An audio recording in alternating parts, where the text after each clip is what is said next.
Nós passaremos agora ao momento de pregação da Escritura Sagrada. E eu vou trabalhar em dois textos, basicamente. Em Zacarias, o texto do profeta Zacarias, e no texto do profeta Ageu. A passagem de Zacarias está aí no boletim de vocês. E a passagem no livro do profeta Ageu, caso vocês tenham dificuldade de encontrar o livro, a passagem, que é um livro tão pequenininho dentro de muitos livros do Antigo Testamento, eu vou fazer a leitura desse texto. Então vamos lá, que Deus nos abençoe, mas antes disso eu gostaria de agradecer também a oportunidade de estar aqui com vocês. E eu espero que seja um momento bom, agradável, edificante para toda a igreja.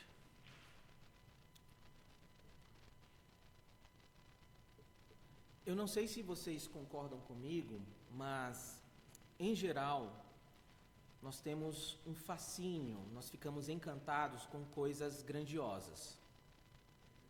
Grandes economias, grandes países, grandes e prósperos futuros, essas coisas nos impressionam. Esse fascínio por algo grandioso é evidenciado, por exemplo, na forma como nós projetamos para os nossos filhos um futuro singular, notório, extraordinário. Por que não um futuro grandioso? Mas alguém poderia perguntar, e tem algum problema em desejar, por exemplo, que os nossos filhos se tornem grandes acadêmicos, grandes cientistas, grandes escritores, grandes profissionais? Há algo errado em sonhar com um mega sucesso profissional e uma vida sem problemas financeiros? Essas coisas, elas não são problemáticas se o alvo da nossa vida é honrar e glorificar a Deus, como nós lemos na pergunta do Catecismo de Westminster. Em outras palavras, fama, sucesso, dinheiro não são um problema se vierem naturalmente como um reconhecimento do nosso bom trabalho.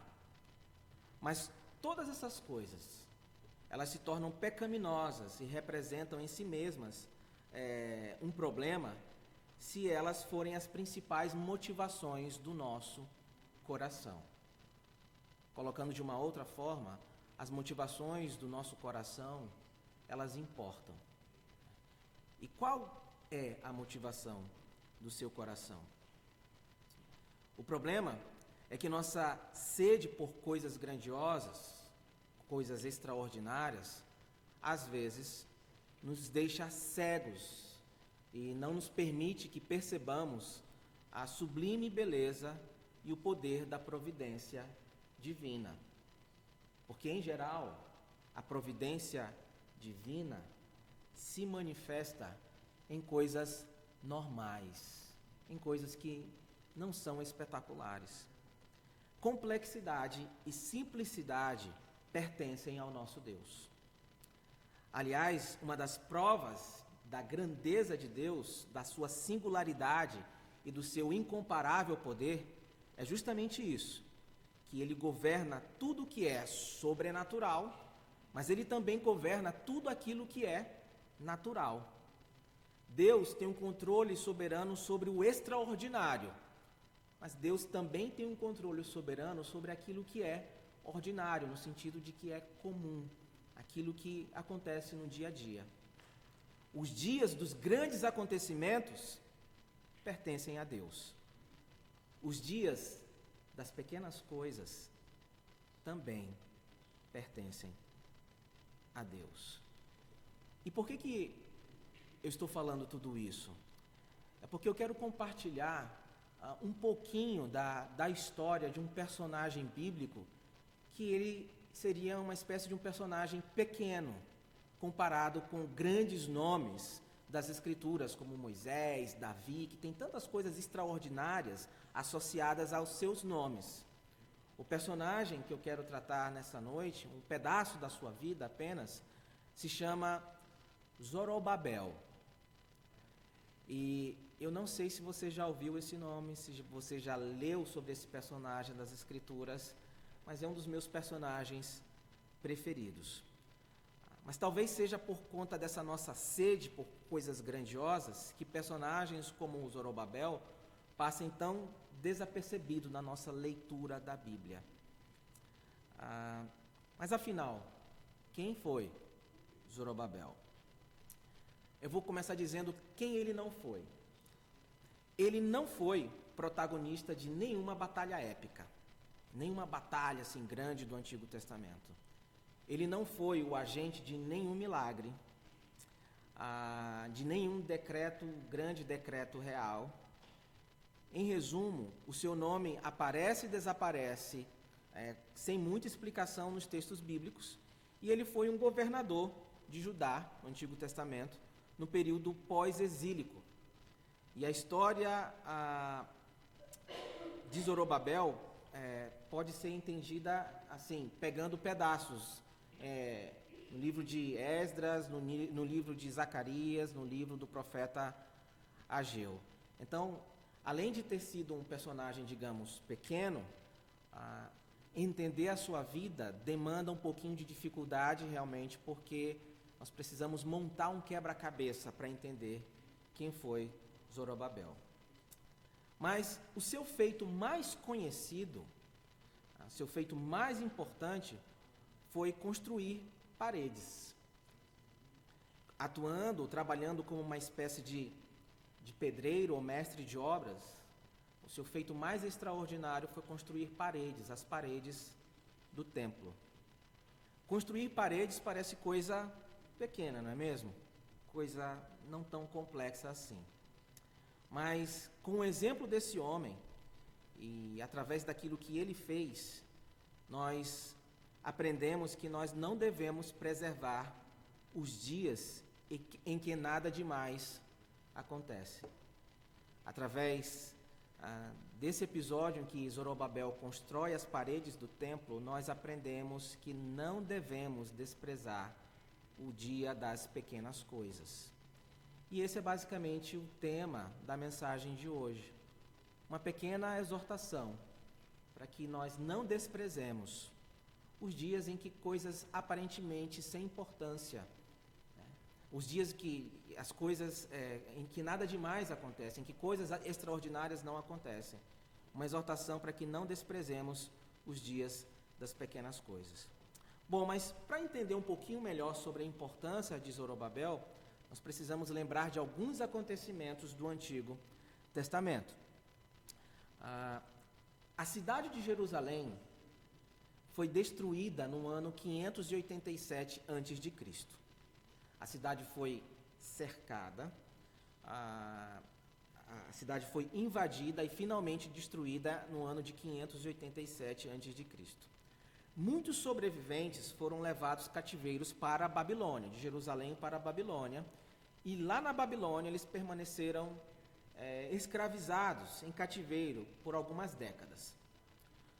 A história anda, muda, se desenvolve, e os babilônicos finalmente sofrem uma grande derrota. Com a derrota dos babilônicos, muitos judeus que tinham sido levados como escravos para aquela região, eles conseguem voltar para Jerusalém, aproximadamente 70 anos depois da destruição de Jerusalém. E quando eles retornam para Jerusalém, eles começam uma obra de restauração da cidade, que ainda estava em ruínas, ainda estava destruída. Eles tentam reconstruir as casas, os muros da cidade e o templo. Zorobabel estava entre aqueles que voltaram da Babilônia para Jerusalém. E Zorobabel é um personagem importante nesse processo de reconstrução, de restauração da cidade. Zorobabel participou da reconstrução do altar do Senhor e, em seguida, ele lidera a reconstrução do templo. Essas histórias da reconstrução de Jerusalém e do protagonismo de Zorobabel em todas essas obras, nós podemos encontrar no livro de Esdras, no livro de Zacarias também. Mas aqui eu preciso ressaltar a importância de reconstruir o templo. O templo, no Antigo Testamento, talvez tenha sido o maior símbolo da religião do Antigo Testamento. Era uma espécie de representação visível do Deus grandioso habitando no meio do povo de Israel. Então, o templo, no meio do povo, no meio da cidade, tinha esse impacto, esse simbolismo, esse significado. Deus, assim como o templo está no meio do povo, e o templo era o lugar da habitação de Deus, era como se eles conseguissem ver que Deus está no meio da cidade, no meio do seu povo. Esse templo que foi destruído pelos babilônicos foi o templo construído nos dias de Salomão. Era um templo imponente, majestoso, grandioso, até para os padrões da época. Mas quando os babilônicos invadem Jerusalém, eles conseguem destruir esse grande símbolo da religião judaica do Antigo Testamento. E esse templo permaneceu em ruínas por décadas, até quando, como eu disse, o povo voltou do exílio para Jerusalém e reconstruiu a cidade, reconstruiu os muros e reconstruiu o templo. Eu tenho uma pergunta para você. Para ajudar você a entender o papel de Zorobabel nisso tudo, nessa história. Imagine que você está há muito tempo longe da sua terra natal. Só um exemplo, tá? Só imagine isso. Você está há muito tempo longe da sua terra natal. E a sua terra natal é invadida e destruída. E por algum motivo, você retorna, após esse momento de destruição, para a sua terra natal. Você retorna para o bairro onde você mora. Você retorna para a rua onde você morava. E você vê lá tudo destruído. A igreja que você frequentava também está destruída. Mas você volta e você entende que você tem um papel de recomeçar, de ajudar as pessoas a recomeçarem a vida. E você vai tentar recomeçar a sua vida ali, naquelas ruínas, a partir dos escombros. A pergunta então é: por onde você começaria? Eu vou dizer por onde eu começaria. Religar a eletricidade da casa, conseguir uma geladeira, fazer compras e me abastecer com comida. É assim que eu particularmente iniciaria. Por onde você iniciaria? Zorobabel ele tem uma importância significativa nessa história de reconstrução de Jerusalém, porque ele priorizou reconstruir o templo. Ele entendeu, à luz das palavras dos profetas daquela época, que um bom recomeço passa por reconstruir a casa de Deus, para depois reconstruir a sua própria casa. Não que Deus precise de um lugar físico para habitar, mas porque o templo, naquela época, tinha um significado importante. E o relacionamento das pessoas com o templo significava algo muito importante também. Em outras palavras, a reconstrução do templo era um símbolo da reconstrução do relacionamento com Deus. E a grande lição de Zorobabel é justamente essa. A gente recomeça a partir de restaurar o nosso relacionamento com Deus. É aí que a nossa vida recomeça. E por isso, Zorobabel priorizou a reconstrução do templo. Então, quando eles voltam então para Jerusalém e tentam reconstruir a vida, reconstruir as coisas, esse processo de reconstrução não foi fácil. Esse processo foi marcado por muito desânimo, pessimismo, dificuldades econômicas, oposição política e esfriamento espiritual.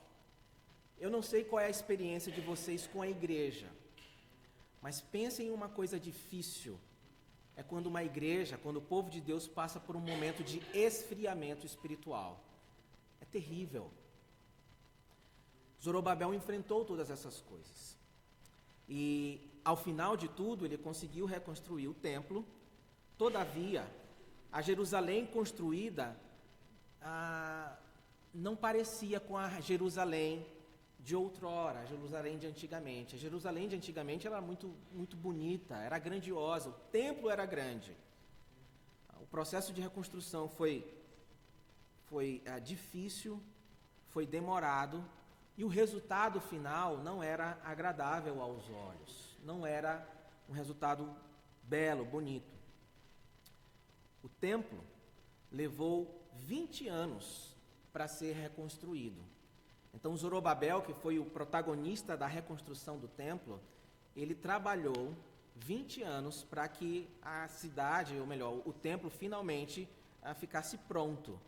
E o resultado foi um templo menor, mais simples do que o da época do rei Salomão. Então, a realidade do templo reconstruído era uma realidade feia, pequena, comparado com o antigo templo. E isso é descrito, por exemplo, no livro do profeta Ageu, no capítulo de número 2, do versículo 1 ao versículo 9. Eu vou fazer a leitura desse texto para vocês. Ageu, capítulo 2, versículos de 1 a 9, diz assim: No segundo ano do rei Dario, no 7º mês, ao 21º mês, veio a palavra do Senhor por intermédio do profeta Ageu, dizendo: Fala agora a Zorobabel, filho de Salatiel, governador de Judá, e a Josué, filho de Josadaque, o sumo sacerdote, e ao resto do povo, dizendo: Quem dentre vós que tenha sobrevivido contemplou esta casa na sua primeira glória? E como a vedes agora? Não é ela como nada aos vossos olhos? Então perceba que a palavra de Deus ao povo. O povo tinha percebido algumas coisas. E Deus sabia exatamente qual era o sentimento do povo. Então Deus é que provoca essa conversa com o povo, perguntando o seguinte: tem alguém aí que lembra do antigo templo? E a pergunta retórica deveria ser respondida assim: sim, tem alguns velhinhos que lembram do antigo templo. E a outra pergunta que Deus faz é mais ou menos assim: e aí, parece com o antigo templo, sim ou não? E a resposta deveria ser: não parece. O antigo templo era muito mais bonito. E a palavra profética continua no versículo de número 4. Ora, pois, sê forte, Zorobabel, diz o Senhor, e sê forte, Josué, filho de Josadaque, o sumo sacerdote. E tu e todo o povo da terra, sê forte, diz o Senhor, e trabalhai, porque eu sou convosco, diz o Senhor dos exércitos, segundo a palavra da aliança que fiz convosco, quando saíste do Egito. O meu espírito habita no meio de vós, não temais. Pois assim diz o Senhor dos exércitos: ainda uma vez, dentro em pouco, farei abalar o céu, a terra, o mar e a terra seca. Farei abalar todas as nações, e as coisas preciosas de todas as nações virão, e encherei de glória esta casa, diz o Senhor dos exércitos. Minha é a prata, meu é o ouro, diz o Senhor dos exércitos. A glória desta última casa será maior do que a da primeira, diz o Senhor dos exércitos. E neste lugar darei a paz, diz o Senhor dos exércitos. Então, Deus revela que Ele conhece o nosso coração. Ele conhecia o coração daquele povo que ouvia falar do grande templo dos dias de Salomão, e agora tinha diante dos seus olhos um templo pequeno, modesto, talvez até feio, comparado com o templo antigo de Salomão. E ainda que talvez nem todos tivessem a coragem de falar, Deus conhecia os sentimentos, as emoções, os pensamentos. E Deus então traz através do profeta essa palavra de conforto: não se preocupem, não temam, eu sou o dono do ouro, eu sou o dono da prata. E mais, Deus termina dizendo assim: a glória desta casa, agora construída por Zorobabel, será muito maior do que a da primeira. A glória dessa casa será muito maior do que a da primeira. É curioso como Deus vê coisas que nós não conseguimos enxergar. E os caminhos de Deus não são os nossos caminhos. Deus estava dizendo que, a despeito da modéstia desse segundo templo, da pequenez, da simplicidade, a glória que Deus iria manifestar nesse pequeno templo seria muito maior do que a glória do templo bonitão, grande, da época do rei Salomão. E é assim que a gente entende um pouquinho do papel, da importância de Zorobabel nessa história do Antigo Testamento. Deus falou por meio do profeta, e Zorobabel ouviu, obedeceu à voz do Senhor dos Exércitos. Zorobabel, a despeito dos problemas econômicos, da crise política, do esfriamento espiritual, do desânimo das pessoas, do pessimismo das pessoas, ele continuou construindo o templo até que ficasse pronto. Em dias comuns, em que nada de importante acontecia, numa terra ainda desolada, cuidar da própria vida, da própria casa, parecia ser a melhor coisa a se fazer. Zorobabel, no entanto, ouviu o profeta Ageu e ficou focado, dedicado, comprometido com a edificação da casa do Senhor, pois essa deveria ser a sua prioridade. A casa do Senhor primeiro. Zacarias, um profeta contemporâneo daquela mesma época, atento, observando todas essas coisas, foi usado por Deus para dizer o seguinte em Zacarias capítulo 4, versículos 9 e 10. As mãos de Zorobabel colocaram os fundamentos deste templo. Suas mãos também o terminarão. Assim saberão que o Senhor dos Exércitos me enviou a vocês. Pois aqueles que desprezam o dia das pequenas coisas terão grande alegria ao verem a pedra principal nas mãos de Zorobabel. Deus foi tão misericordioso que prometeu dar alegria até para os pessimistas, que não conseguiram ver a grandeza da glória de Deus nos dias em que nada de extraordinário acontece. Deus disse: mesmo vocês que não conseguem perceber coisas grandiosas em dias pequenos, vocês vão aprender uma grande lição. E vão aprender a não desprezar os dias das pequenas coisas. No livro do profeta Ageu, Zorobabel é chamado de meu servo, ou servo meu. Essa expressão, ela aparece com a mesma força quando Deus se referiu a Moisés, a Josué e a Davi, por exemplo. Então esse pedreiro, esse líder de pedreiro, é chamado ou recebe um título que outrora já havia sido usado para Moisés, Josué e Davi. Ser chamado de meu servo por Deus não é uma coisa sem importância, muito pelo contrário. Mas Zorobabel foi chamado assim. Ele recebeu, digamos, essa condecoração, essa medalha, porque ele cumpriu um papel muito importante. Ensinar as pessoas a não desprezarem os dias das pequenas coisas. O fato é que o tempo passou e ao longo de alguns séculos, esse templo reconstruído por Zorobabel, ele recebeu reformas, ele recebeu expansões. E nos dias de Jesus, por exemplo, esse templo ele já estava maior e muito mais bonito. Mas é curioso que foi esse mesmo templo, ainda que reformado, ampliado, né, e mais bonito nos dias de Jesus, mas foi esse mesmo templo que recebeu a entrada triunfal de Jesus, o Rei do Universo, o Príncipe da Paz, o nosso Senhor e Salvador Jesus Cristo.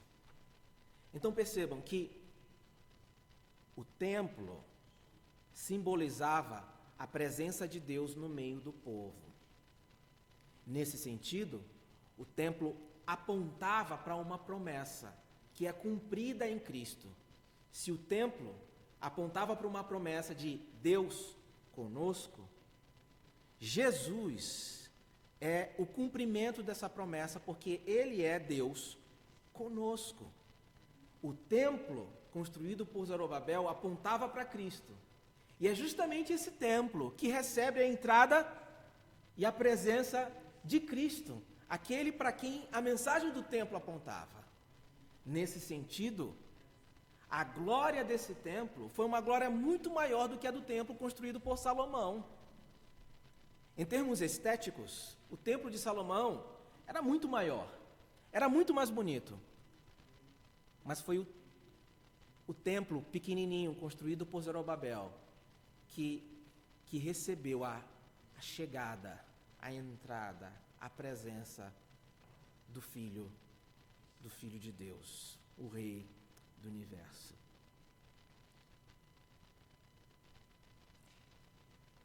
Jesus é aquele que traz em si mesmo a mensagem para onde a ideia do templo apontava. Jesus é o lugar onde Deus habita e tem comunhão com o seu povo. Na história do Antigo Testamento, na história, na verdade, da revelação bíblica, as profecias se cumprem. Mas quando uma profecia se cumpre, ela, em geral, na revelação bíblica, ela se confirma e se expande. Em Jesus nós temos o cumprimento dessa profecia. Nós temos a confirmação dessa profecia, dessa promessa de Deus conosco. Mas não apenas isso, nós temos a expansão dessa mensagem. O templo apontava para Cristo, e a presença de Cristo confirma essa promessa de Deus conosco. Mas, como eu disse, essa promessa ela não apenas se confirma, como ela também se expande. Jesus, então, se torna o grande e verdadeiro templo. Ele é o magnífico construtor que nele mesmo constrói um novo tipo de templo que talvez nem Zorobabel, nem os grandes profetas do Antigo Testamento tenham conseguido enxergar corretamente. Nas palavras do Novo Testamento, a igreja, nós somos chamados de templo do Espírito Santo. Colocando de forma bem prática, ao olhar para essa reunião de pessoas que se reúnem para adorar a Deus em Cristo Jesus, ao olhar para essas pessoas que foram transformadas e lavadas no sangue de Cristo e que receberam o entendimento salvador através da obra do Santo Espírito de Deus, é possível ver uma glória muito maior do que a glória do antigo templo do Antigo Testamento. Num certo sentido, ou num sentido mais amplo, ao ver essa reunião aqui, nós estamos contemplando o cumprimento da promessa feita no Antigo Testamento, quando Deus disse: um dia, Zorobabel, isso tudo vai se tornar muito mais glorioso, como você jamais imaginou. Nós, num certo sentido, em Cristo Jesus, somos o cumprimento da promessa do Antigo Testamento. Essas promessas da presença constante de Deus conosco. Em Cristo Jesus, nós somos o templo de Deus, o templo do Espírito. Então percebam que parece pouca coisa, parece coisa sem importância, parece simplesmente um dado histórico, mas é muito mais do que isso. Zorobabel, ou as mãos de Zorobabel, construíram paredes. Só que essas paredes, elas tinham implicações messiânicas, cristológicas, cristocêntricas, pois elas apontavam por uma realidade que é inaugurada, realizada, cumprida e expandida em Cristo Jesus. Em um sentido mais amplo, Zorobabel é uma espécie de Cristo, uma vez que Cristo é o perfeito construtor. Ele construiu a igreja, também chamada Templo do Espírito Santo de Deus. Mas tem um outro aspecto que nos aproxima muito dessas dessas histórias relacionadas a Zorobabel. É dito para a gente que quando as pessoas olharam esse templo, eles viram os fundamentos do templo, na verdade, eles perceberam pelos fundamentos que o templo ia ficar pequeno. E algumas pessoas mais velhas, que lembravam do templo de Salomão, elas começaram a chorar. Elas começaram a chorar porque o templo ia ficar pequenininho. E nesse sentido, às vezes, nós nos aproximamos dessas pessoas que choraram também. Porque nós enxergamos a vida como qualquer outro humano enxerga a vida. Deus enxerga de forma diferente. Mas nós somos limitados. Nós temos o fascínio por coisas grandiosas e nós desprezamos. Como nós desprezamos aquilo que é pequenino. Tentados pelo espírito da novidade, da grandeza, às vezes nós vemos dias comuns e pessoas comuns, com certo desinteresse e até desprezo. Pessoas pequenas, profissões pequenas, igrejas pequenas, dias sem graça, em que nada demais acontece.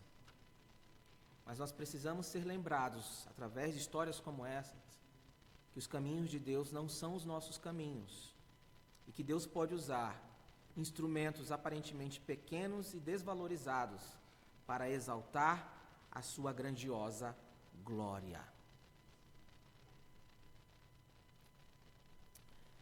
Quando eu revisito essa passagem, eu lembro das orações das crianças. Você já parou para prestar atenção nas orações das crianças?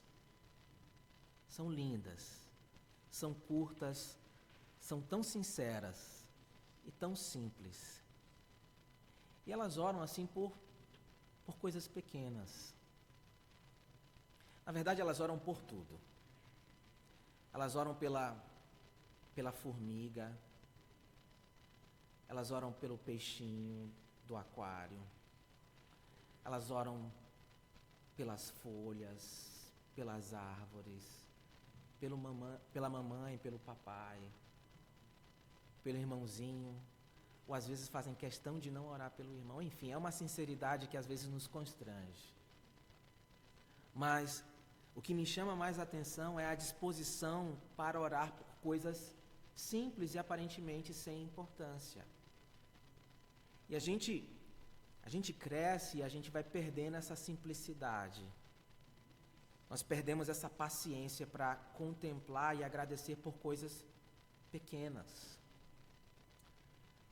Alguns meses atrás, o tio da minha esposa sofreu um acidente muito grave. Ele ficou internado na UTI por um bom tempo.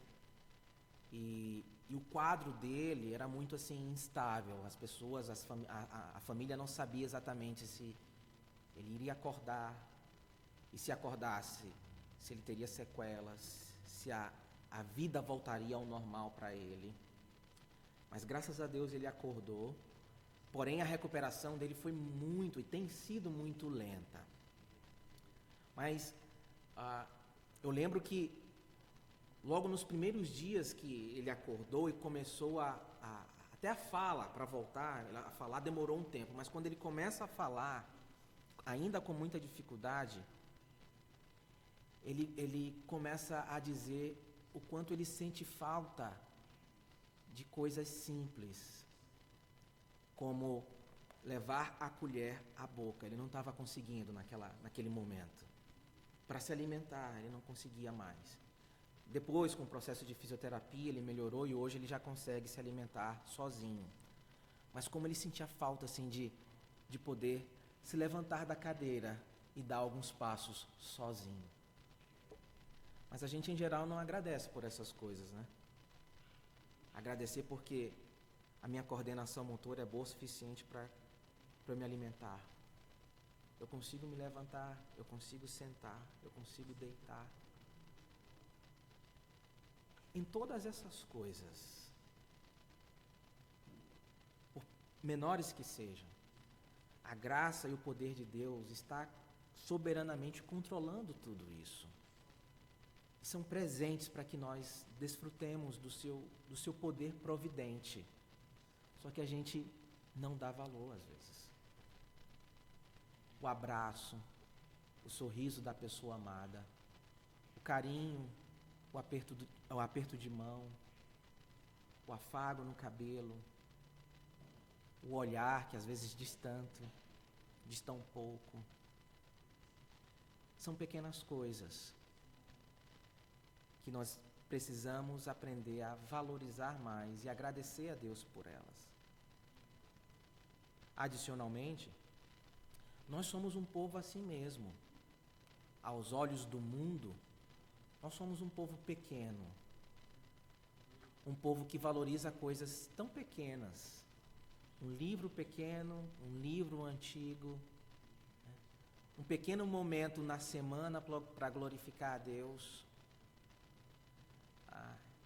Então, nós somos o povo das pequenas coisas, mas é um povo que tem que aprender a valorizar e saber que Deus pode engrandecer o seu próprio nome de uma forma que nós não conseguimos imaginar, através de coisas pequeninas.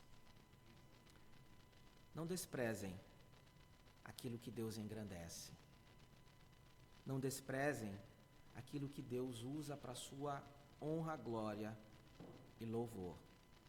Não desprezem os dias em que aparentemente nada demais acontece. Não desprezem o dia das pequenas coisas. Que Deus nos abençoe. Amém.